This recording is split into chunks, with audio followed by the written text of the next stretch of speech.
আর আমি আবারও চলে এসেছি একটা রেসিপির সঙ্গে। আজ করব একটু অন্যরকম রেসিপি, গেরি। আমাদের এখানে এটা তো গেরি বলে, অনেকে গুগলি বলে, জানি আপনারা কে কী বলে একটু আমায় জানাবেন। ভিডিওটা শুরু করতে একটু দেরি হয়ে গেল, আমি ভুলে গিয়েছিলাম রেসিপিটা দেখানোর কথা। তো এখানে আমি গেরিটা ধুয়ে একটুখানি জলে নুন দিয়ে ফুটিয়ে নিয়েছি, জাস্ট ভাপিয়ে নিয়েছি 2-3 মিনিট। এবার এখানে রেডি করে নিয়েছি আদা রসুন বাটা, আলু আর আছে পেঁয়াজ কুচি। এবার গুঁড়ো মশলা নুন আমি পরে দেব, যখন তখন দেখাবো। তো চলো, এখানে আমি কড়াই গোটা জিরে ফোড়ন দিয়ে দিয়েছি, দিয়ে এবার দিয়ে দিচ্ছি আলু।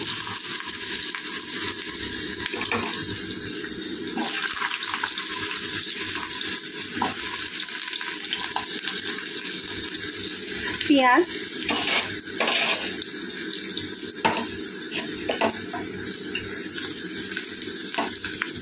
একটু নাড়াচাড়া করে নেব, তারপরে গেরিটা দেবো। চলো একটু নাড়াচাড়া করে নিয়ে আসছি। পেঁয়াজটা জাস্ট রঙটা চেঞ্জ হয়েছে, এবার দিয়ে দেবো আমি গেরিগুলো।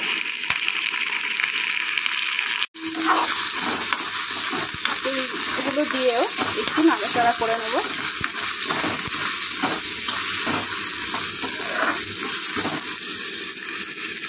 একটু নাড়াচাড়া করে নিয়ে আদা রসুন পেস্ট দিয়ে দিচ্ছি।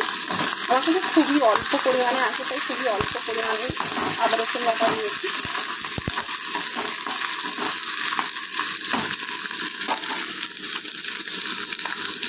এবার দিয়ে দেবো বাকি গুঁড়ো মশলাগুলো, দিয়ে দেবো লঙ্কা গুঁড়ো, জিরে ধনে গুঁড়ো আর হলুদ গুঁড়ো। গরম মশলা গুঁড়ো দেবো কিন্তু একটু পরে। অল্প পরিমাণে নুন দিয়ে দিলাম আমি। এবার এটা কষিয়ে নেব।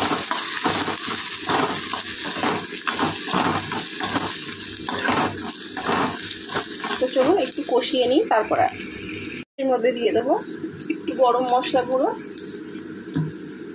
আর সামান্য জল।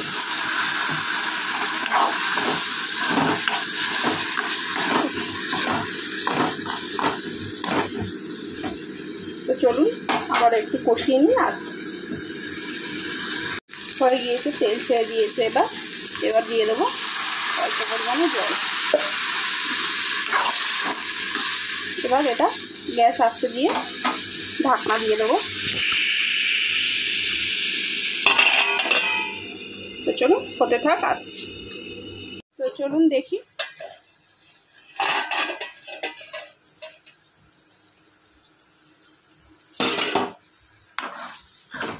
তো হয়ে গিয়েছে গেরির তরকারি বা গেরির ঝাল যাই বলেন। আলু তো সিদ্ধ হয়ে গিয়েছে অবভিয়াসলি। তো চলুন নামিয়ে নিই আর আসছি। তৈরি হয়ে গিয়েছে আমার গেরির ঝাল।